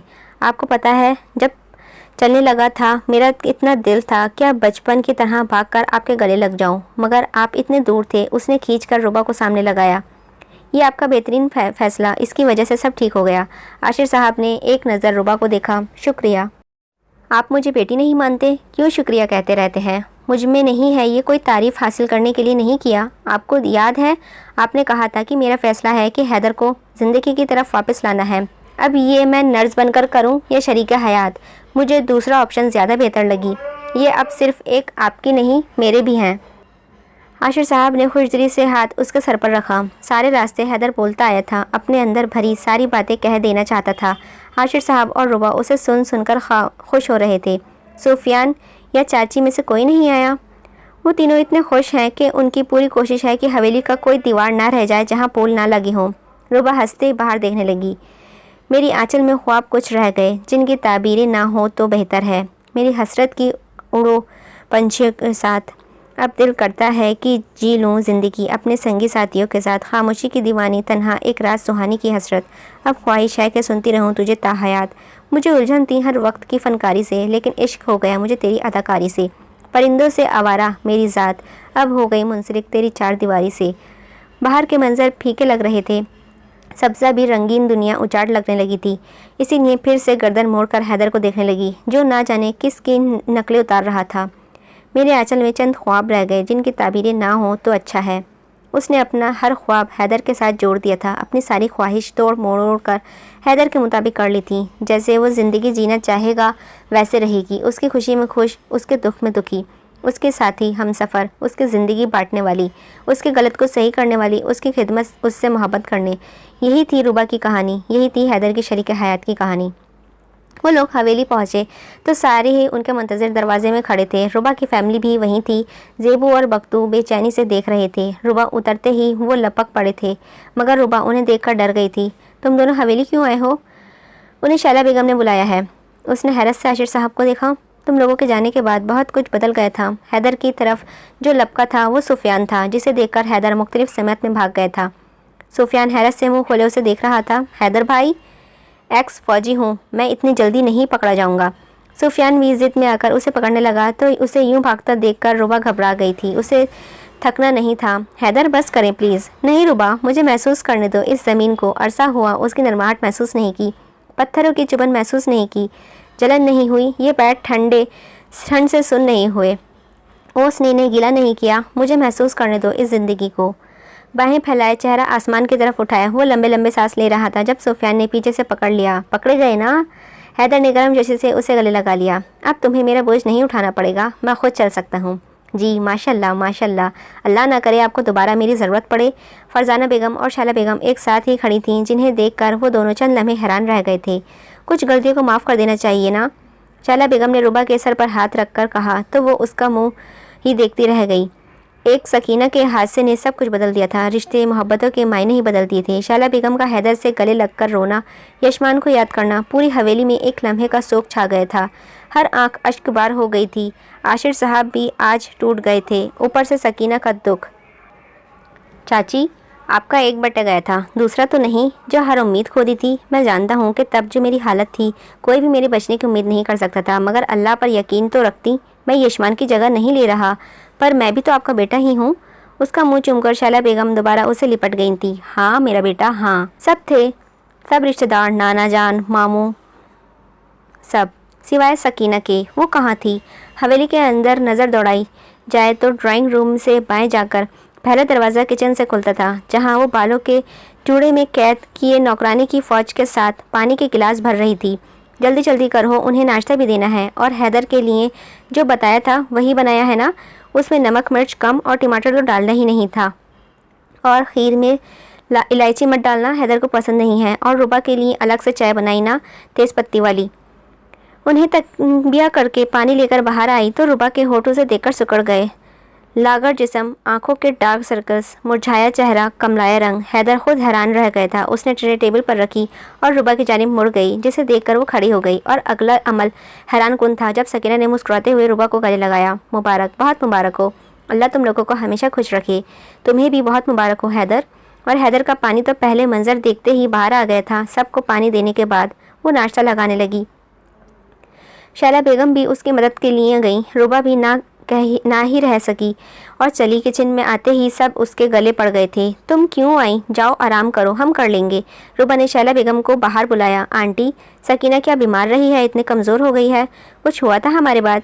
उसके सवाल पर शैला बेगम का सारा सब्र ढह गया। चादर मुंह पर रखती वो फूट फूट कर रोती और सारा कुछ रुबा के गोशो गुजार कर दिया, जिस पर उसके कदम लड़खड़ा गए थे। वो सदमे से शैला बेगम को देख रही थी। इतनी बड़ी बात हो गई और आपने हमें बताया भी नहीं, और आज भी सब नॉर्मल क्यों? हैदर के ऑपरेशन से 3 दिन पहले हुआ था ये सब। आशिर साहब ने मना किया था कि तुम लोगों को परेशान ना किया जाए। हैदर ठीक होकर घर आ जाए फिर बताएंगे।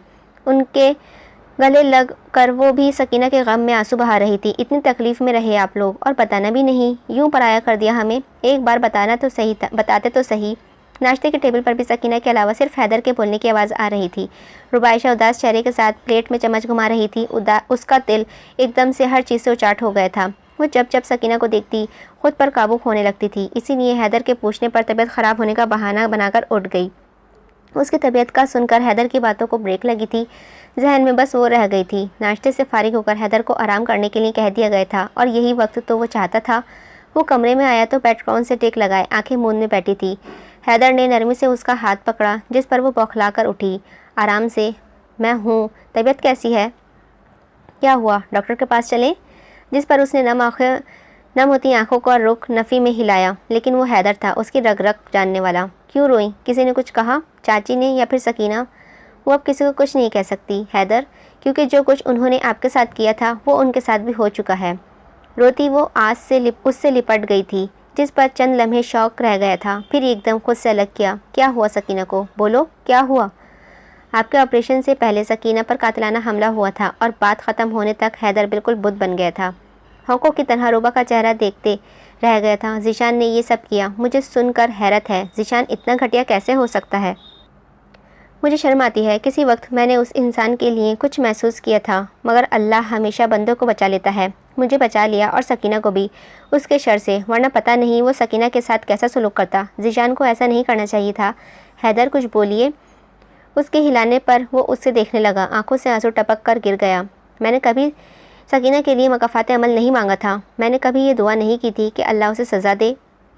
अल्लाह का वादा है हैदर कि वो हर किसी को उसकी बुराई की सज़ा देगा। हम माफ़ कर दें तो हमारा अमल है, हमारा रहम है जो अल्लाह को पसंद है, मगर वो अपने वादे के ख़िलाफ़ नहीं जाता। छोटी या बड़ी वो सज़ा देकर ही रहता है। आपने सकीना को माफ़ किया था, लेकिन अल्लाह ने नहीं। उसने वादा पूरा किया। उसने सकीना को सज़ा दी, आपको धुतकारने की, छोड़ने की और लालच से पलटने की, मेरा हक छीनने की। मगर फिर भी आज सकीना को इस हालत में देखकर मुझे बहुत बुरा दुख हो रहा है, बहुत ज़्यादा। हैदर ने रुबा की बात सुनते एक नज़र अपने फ़ोन को देखा, जहां ज़ीशान की कॉल आ रही थी, फिर बंद कर दिया। उसे इस वक्त नफ़रत हो रही थी इससे। आहिस्ता आहिस्ता सारे मेहमान घर को जाने लगे थे। आशिर, मुझे फ़ख्र है तुम पर। तुमने अपना वादा पूरा किया और हैदर की ज़िंदगी का सबसे बेहतरीन फ़ैसला तो तुमने रुबा की शक्ल में किया, जो सब देख चुके हैं। किस्मत वाला है वो जिसकी ज़िंदगी में ऐसी लड़की आई है। नाना जान जाते हुए आशिर साहब से मिलने आए थे। सकीना के हादसे के बाद उनकी सेहत भी गिरती जा रही थी, जिसके देखकर हैदर को बहुत दुख हुआ था। और इससे ज़्यादा शर्मिंदगी नाना जान के जाने के बाद। वो आंखें मूंद कर लेट गई। जब कुछ देर बाद अपनी टांगों पर किसी का हाथ महसूस हुआ, आंखें खोली तो हैदर उनकी टांगें दबा रहा था। हैदर बेटा, ये तुम क्या कर रहे हो? आराम करो। 1 साल बहुत आराम किया है चाचू, अब तो आराम लफ्ज़ से भी चिढ़ होने लगी है। उसकी बात पर वो मुस्कुराकर लेट गए। सकीना के साथ इतना सब कुछ हो गया, बताया नहीं, हमेशा के लिए भेज दिया था क्या? जो इतना अजनबियों वाला रवैया किया मेरे साथ। उसकी बात पर चौंक कर उठे। किसने बताया? जिसने भी बताया। आपने तो नहीं बताया ना चाचू। ज़ीशान इतना घटिया काम करेगा मुझे उम्मीद नहीं थी। हैदर, उसने कुछ गलत नहीं किया, उसकी जगह मैं होता तो कई बार सोचता। खैर कोई बात नहीं, मेरी बेटी है, धक्का तो नहीं दे सकता ना। चलो इसी बहाने सही सारी ज़िंदगी मेरे पास तो रहेगी, मुझे ये गम तो नहीं खाएगा कि मेरी बेटी किस हालत में है। उनके सबर पर हैदर उन्हें देखता रह गया था। चाचू, मैं सकीना से दूसरा निकाह। हैदर, अचानक उनका चेहरा लाल हो गया था। क्या सोचकर ये बात कही तुमने? आपका सोचकर। आपने बाप बनकर दिखाया है मुझे। मैं कैसे आपको ज़िंदगी भर इस दुख में देख सकता हूँ? मैं ठीक हूँ हैदर, मुझे सकीना की फ़िक्र तब होती है जब अकेला होता। अब तो तुम हो, रुबा है, मुझे पूरा यकीन है कि उसे कुछ नहीं होगा। वैसे भी इसके लिए कई रिश्ते मिल जाएंगे, किसी ऐसे मर्द का जिसका या तलाक हुआ होगा या उसकी बीवी मर चुकी होगी, और इस काबिल तो नहीं वो। उन्होंने उसके कंधों पर हाथ रखा। कोई बात नहीं, अल्लाह सब खैर करेगा। और ये बात करने से पहले तुमने रुबा से पूछा था? उसी ने तो कहा था ये करने के लिए। आशिर साहब चंद लम्हे उसे देखते रहे। बहुत बड़ा ज़र्फ है उस बच्ची का, मगर मैं इतना खुदगर्ज नहीं हूँ। उसने तुम्हें पाया है हैदर, मैं तुम्हें बांटने नहीं चाहता। तो इस बारे में ज़्यादा मत सोचो और आराम करो और खुश रहो, तुम्हारे लिए खुशियाँ मुंतज़िर हैं। उसे तनबिया करके वो लेट गए। ड्राइंग रूम में बैठे तमाम खुशगप्पी में मसरूफ़ थे। आशिर साहब भी उनके दरमियान ही खामोश मुस्कुराकर उनकी शरारतें देख रहे थे। हैदर के ठीक होने के बाद खुशी में तकरीब का इनक़ियाद किया जा रहा था, जिसकी प्लानिंग सकीना कर रही थी।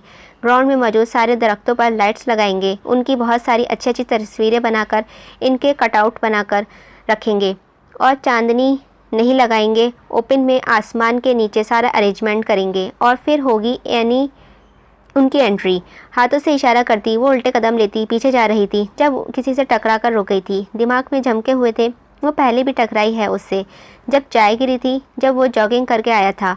उसने पलट कर देखा तो वो गहरी नज़र से उसे ही देख रहा था। तमाम अफराद खड़े हो गए थे सिवाय हैदर के, जो सर झुकाए बैठा था। तुम यहाँ क्यों आए हो?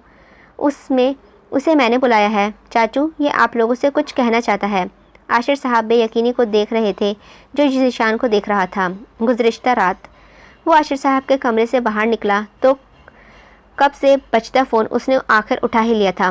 क्या तकलीफ़ है तुझे? हैदर के लहजे पर उसने गहरा सांस लेकर जब्त किया। मैं जानता हूँ तुझे मुझसे नफ़रत हो रही होगी, लेकिन मुझे तुझसे बात करनी है। लेकिन मुझे तुझसे कोई बात नहीं करनी, कभी नहीं सोचा था कि तुम इतने गंदे निकलोगे। तुम्हें उसे छोड़ना ही था तो पोशीदगी में छोड़ते, यूँ जलील करके शर्म नहीं आई? हैदर, हवेली के बाहर आओ, मुझे बात करनी है। मुझे नहीं करनी। वो फ़ोन करने लगा तो उसकी आवाज़ रुकने में मजबूर कर गई थी। सकीना पर हमला करने वालों का सच बताना है। उसने फ़ोन कौन से लगाया? कहाँ है तू? हवेली के बाहर हूँ, जल्दी आ। उसके बाहर आने के बाद वो उससे हवेली से थोड़ी दूर ले आया था। हैदर ने तीखी नज़रों से उसे देखा, जो गाड़ी से टेक लगाए सिगरेट पी रहा था। मैं यहाँ तेरा एटीट्यूड देखने नहीं आया, चोरों के बारे में बता। सिगरेट पैरों के नीचे मसल कर उसने उसे देखा। इन्हें मैंने भेजा था सकीना को अगवा करने के लिए। हैदर के बंद हाथ बेजान होकर खुल गए थे। ज़ीशान के मुंह पर निकलते लफ्ज़ उसके दिमाग पर हथौड़ों की तरह बज रहे थे। बात मुकम्मल होने तक ज़ीशान का चेहरा जब से लाल हो गया था। हैदर का पूरा जिस्म गुस्से से काँप रहा था, और अगले ही लम्हे एक थप्पड़ ज़ीशान पर पड़ चुका था। फिर दूसरा, वो लड़खड़ाकर पीछे गिरते गिरते बचा। फिर तीसरा थप्पड़ पड़ने से पहले ही वो ज़बरदस्ती हैदर के गले लग गया था। सॉरी यार, मुझसे गुनाह हो गया, बहुत बड़ा कबीरा सगीरा गुनाह कह जिसकी माफ़ी नहीं। तूने किसी की ज़िंदगी बर्बाद की है। जब मैंने उसे माफ़ कर दिया था, तुझे क्या पड़ी थी मेरे बदले की? तू दोस्त है मेरा, दुख हुआ था मुझे, और तुझे दुख हुआ इस बात का भी था कि रुबा मेरे पास क्यों है। अगर सकीना नहीं करती तो रुबा से मेरा निकाह नहीं होता। असल तकलीफ़ ये थी तूने उसे दागदार करने का सोच लिया, बेगैरत इंसान। मैं उसे सिर्फ निकाह वाले दिन छोड़ना चाहता था, मगर ये तो सोचा ही नहीं था इतना बड़ा नुकसान हो जाएगा। लेकिन मुझे कफ़ारा करना है। हैदर, मुझे डर लग रहा है उसने तुझे तेरी कमी की वजह से छोड़ा था तो अल्लाह ने उसे इतनी बड़ी सज़ा दी, तो मैंने भी गुनाह किया है, मुझे क्या सज़ा मिलेगी? मुझे अल्लाह से बड़ा खौफ आता है। ये खौफ तब कहाँ था जब उसे बर्बाद करने का सोचा था। सर पकड़े वो गाड़ी से टेक लगा गया। तब शैतान सवार था। हो गई ना गलती, प्लीज़ मेरा निकाह करवा दे उससे, वरना मैं पागल हो जाऊँगा सोच कर, जैसे अब हो गया हूँ। देख, मैं सिगरेट पीने लगा हूँ, फिर शराब की लत लग जाएगी, फिर सब ख़त्म। मैं ख़त्म नहीं होना चाहता। प्लीज़ मैं हाथ जोड़ता हूँ, मेरा निकाह करवा दे। अम्मी भी नाराज़ हो गई हैं, वो भी बात नहीं करती। अब्बू ने मारा था यार, प्लीज़। उसने हैरत से उसे देखा। तेरी फैमिली को पता था?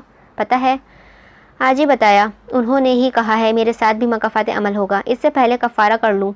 मैं कफ़ारा करना चाहता हूँ, प्लीज़, वादा करता हूँ कभी कोई दुख नहीं दूंगा उसे, बहुत ख्याल रखूँगा उसका। वादा और मोहब्बत। हैदर ने उसकी आंखों में झांक कर देखा जहाँ सिर्फ पेशुमानी थी। उसने माथे से बाल पीछे को धकेले। हो जाएगी, पक्का हो जाएगी, निकाह तो करवा दे मेरा। हैदर ने गहरा सांस लेकर उसे देखा। ये बात उसने रुबा से भी की थी, जिस पर उसे बहुत डांट पड़ी थी। आप मिलने क्यों गए उससे? कमीना इंसान, और पता नहीं कितनी गालियों से नवाजा गया था ज़ीशान को, मगर आखिर उसने सकीना के लिए मना ही लिया और आज सुबह से ही उसका इंतज़ार कर रहा था। हाल आशिर साहब की घूरती नज़रों को महसूस करता वो बैठ गया। शैला बेगम भी हैरत से उसके मुंतज़र थी और सकीना रुबा के पीछे छुपी खड़ी थी। अंकल, आई एम सॉरी, मुझे इस वक्त बहुत गुस्सा आ गया था, मुझे धचका इतना बड़ा लगा था। हैदर ने उसे मना किया था कि इस राज को अब राज ही रहने दो, वरना सकीना से निकाह भूल जाओ। आशिर साहब ने कड़े तेवरियों से उसे देखा। अब क्या चाहते हो? सकीना से निकाह? ज़बान संभाल कर बात करो। वो गुस्से से खड़े हो गए थे। हैदर भी साथ खड़ा हो गया। चाचू, आराम से। सकीना हैरत से गुंग रह गई थी, मगर शैला बेगम को खुशी हुई थी। हैदर ने उन्हें बैठा दिया। मुझे जो कहना था मैंने कह दिया, अगर तुम मंजूर हो तो ठीक है, वरना उठाकर ले जाऊंगा। ज़ीशान हैदर की धाड़ पर को भी नज़रअंदाज करता हुआ चला गया था। तुमने देखा हैदर कितना बदतमीज़ है, ये पहले मेरी बेटी को जलील किया और अब इससे निकाह करना चाहता है। सकीना रोती अंदर भाग गई थी तो रुबा उसके पीछे गई। चाचू, ठंडे दिमाग से सोचे, उसने मुझसे कहा वो कफ़ारा करना चाहता है। वो उसे वक्त आपे से बाहर हो गया था, उसके लिए उसने मुझे से बहुत माफ़ी मांगी और वो यही उसके लिए बेहतर भी है। प्लीज़ चाचू, मान जाए ना आशिर साहब, हमारी सकीना का सच जानते हुए वापस आया है। रुबा भी तो आई थी, उसे भी तो मौका मिला था। रुबा की बात हैदर ने खफगी से शैला बेगम को देखा। एक दिन मैंने आपके यकीन पर यकीन किया था और अपनी ज़िंदगी आपको सौंप दी। आज आप मेरे यकीन पर यकीन कर लें, इंशाअल्लाह मायूस नहीं होंगे। ये एक बेटे का वादा है। आशिर साहब ने शैला बेगम को देखा। शैला बेगम, रुबा का हैदर की ज़िंदगी में वापस आना या ना आना मेरा फ़ैसला नहीं था, वो तब भी हैदर का ही था और आज वो फ़ैसला सकीना ही लेगी। जैसे वो कहेगी वैसा ही होगा। आशिर साहब की बात पर शैला बेगम सकीना के कमरे में आई। रुबा उसके कमर सहलाती रही थी, जो औंधे मुँह पड़ी रो रही थी। मेरी बात सुनो सकीना। नहीं अम्मी, मुझसे कुछ मत पूछिए, मुझे नहीं पता मैं क्या जवाब दूँगी, प्लीज़। हैदर भी यही चाहता है और वो इस बात पर ज़मानत लेता है कि ज़ीशान तुम्हारे लिए अच्छा रहेगा, इससे बात पर पूरा यकीन है। रुबा ने हैरत से शैला बेगम को देखा तो उसने कल जो कहा था वो कर ही दिया। सकीना ने आंसू पोंछकर उन्हें देखा। हैदर ने कहा है, अगर मेरी ज़िंदगी का फ़ैसला हैदर अपने यकीन पर ले रहा है तो मुझे उसके यकीन पर यकीन है, मुझे मंजूर है। शैला बेगम तो खुशी से निहाल हो गई थी। उसका चेहरा चूम कर रुबा को गले लगाकर वो बाहर चली गई। मैंने ठीक फ़ैसला लिया ना? जिस पर रुबा ने मुस्कुराकर उसे देखा। हाँ, मुझे भी हैदर के यकीन पर यकीन है। आशिर साहब, मुबारक हो। सकीना ने हाँ कर दी। हैदर ने अब जाकर सुक्का सांस लिया था। तो ठीक है, जिस दिन रुबा और हैदर की तकरीब होगी उसी दिन इनका निकाह भी हो जाएगा। तमाम तैयारियां मुकम्मल कर ली गई थी, सब खुश थे और आज हैदर और रुबा का एक हिसाब का रिसेप्शन था और ज़ीशान सकीना का निकाह। ज़ीशान खुश था मगर डर भी रहा था कि वो उसका सामना करेगा कैसे।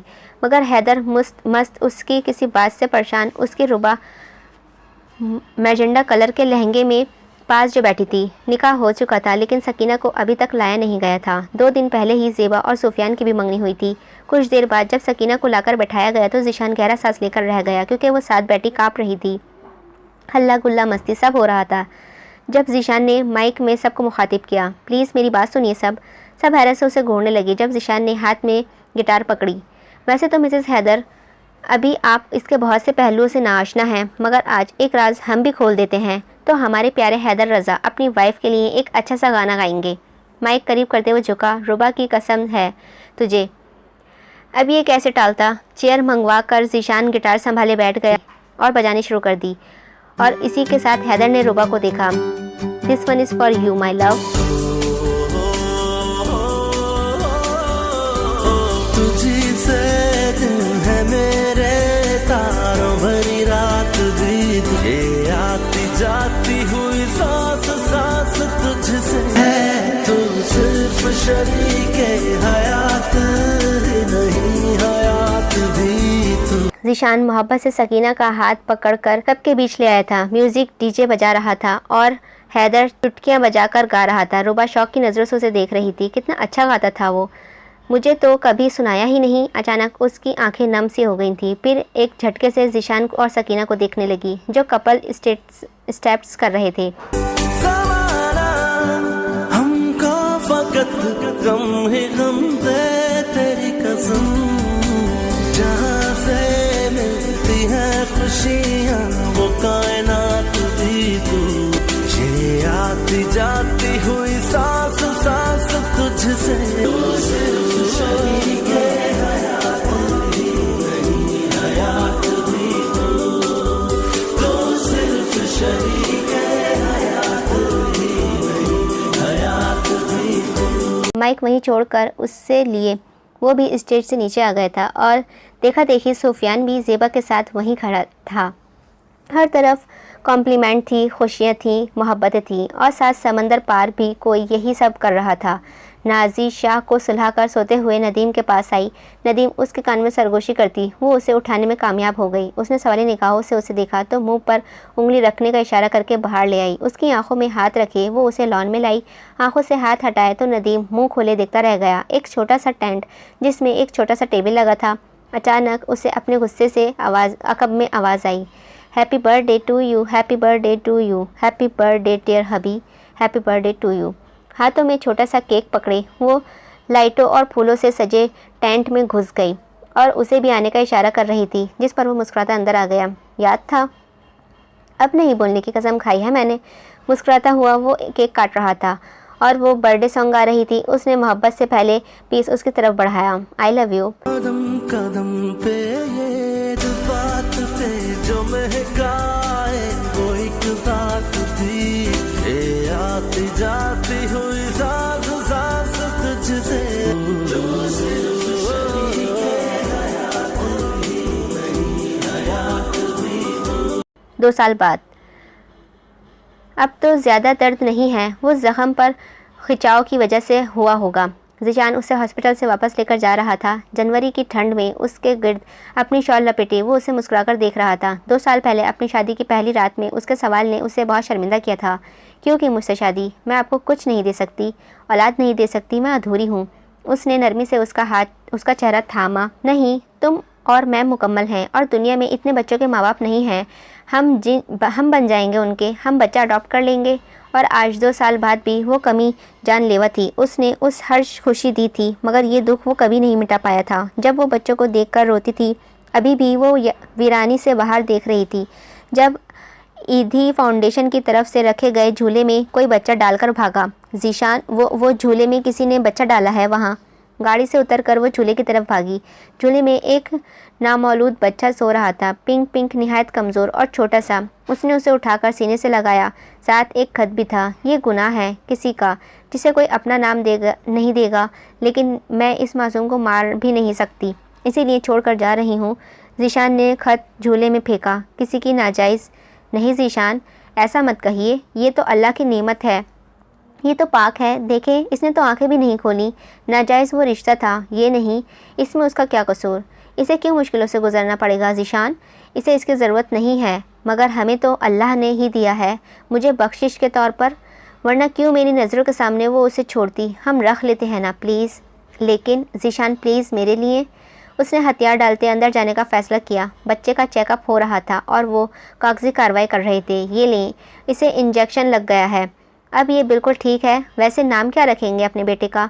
उन दोनों ने प्यार से उसे देखा। बेटा तो ये बेटा है, कैसे वक्त बेटे को भी धक्का मार रहे हैं। उसका नाम शीश ज़ीशान अहमद होगा। हैदर कब से बेड पर नीम दराज हो गया था, गेम खेल रहा था। असल में वो रुबा का इंतज़ार कर रहा था। चॉकलेटी ब्राउन 3 पीस में वो पहले से ज़्यादा हैंडसम लग रहा था जब रुबा बाहर आई। हो हाय हैदर, सारी इस्त्री ख़राब कर ली कपड़ों की। इतनी ऊंची आवाज़ में ये एकदम डर कर उठ बैठा और उसे देखने लगा। Shopping bag, shining black maxi जो गले तक बंधी थी, वाइट ज्वेलरी, कमर तक बढ़े बाल और हाई हील्स। हाय, वो दिल पर हाथ रखता खड़ा हुआ और उसके करीब जाकर खड़ा हो गया था। कत्ल करना है क्या? हैदर, मनाए ना मुझे, आपने सारी इस्त्री ख़राब कर ली। उसने शर्मिंदगी से बालों में हाथ फेरा। सॉरी। जिस पर रुबा हमेशा की तरह हंस दी। फिर अचानक हैदर नज़र घुमाने लगा। किसी के रोने की आवाज़ आ रही थी। किसी के नहीं, आपके अपने बेटे की रोने की आवाज़ आ रही है। ये जो कह रहा है हम निकाह के लिए लेट हो रहे हैं। हैदर ने आगे बढ़कर यशमान को उठाया और रुबा का हाथ पकड़े बाहर आ गया। आज सुफियान और ज़ेबा का निकाह था, जो अच्छे से हो गया। आशिर साहब का घर खुशियों से भरा था। रूबा ने सुफियान और ज़ेबा को खाने पर इनवाइट किया था, जहां ज़ीशान और सकीना भी शीश के साथ आए थे, जो अब काफ़ी हेल्दी हो गया था। आशिर साहब और शैला बेगम बच्चों में घिरे बैठे थे। हैदर रूबा के साथ मिलकर सबको चाय सर्व कर रहा था, जब अचानक उसकी टांगों से कोई लिपट गया। उसने झुककर उसे देखा तो मुंह खुला रह गया। शाहजमान। उसे प्यार करने के बाद उसे दरवाजे की जानिब देखा, जहां नदीम और नाजी अपनी छोटी सी एंजल के साथ आए हुए थे। सरप्राइज़! खुशी दोगुनी हो गई थी। हर तरफ नज़र घुमाकर आशिर साहब ने यशमान की तस्वीर को देखा और आंखें नम हो गईं कि अचानक हैदर और सकीना ने शीश और छोटे यशमान को उनकी गोद में रखा और उनसे लिपट गए। एक बुलंद आवाज़ पर उन्होंने सामने देखा, जहां बख्तू कैमरा पकड़कर खड़ा था। इस्माइल! और इसी के साथ ये खुशियाँ हमेशा के लिए कैमरे में बंद हो गई। आखिर जो कभी चाहो तो तुमको तो सुनो, मुझसे दूर ना जाना कि हिज्र की रातें बड़ी लंबी होती हैं। मैंने देखा है सूली पर लटके पुतलों को। बंद सांसें, खुली आंखों किसी की मुंतज़र होती हैं। मेरी सांसों में खुशबू है तुम्हारी, मेरी आंखों में अक्स है तुम्हारा, मेरे होठों पर तुम्हारा शबाब है। सुनो, मुझे खुद में समेट लेना कि मोहब्बतों पर रकीबों की नज़र होती है। हम दोनों ने मिलकर जो आशियाना बनाया है, कोई तीसरा ना आने पाए। सुनहरे आंगन को ले जाले ना पड़ जाएं, मोहब्बत की हसीन शामें ना ढल जाएं, कि मेरी शिद्दतें भूल ना जाना। अगर जो कभी चाहो तुमको तो सुनो, मुझसे दूर ना जाना। ख़त्म शुद्ध। वाह! उम्मीद है आपको ये नावल अच्छा लगा होगा। अगर आपको नावल अच्छा लगा हो तो प्लीज़ लाइक कीजिएगा। राइटर ने नावल बहुत अच्छे से लिखा है। अपने रिव्यूज़ कमेंट में ज़रूर बताइएगा कि आपको ये स्टोरी कैसी लगी और आपको क्या चीज़ अच्छी लगी। इस स्टोरी के सारे ही कपल बहुत बढ़िया लगे, बहुत मज़ा आया रीड करने में।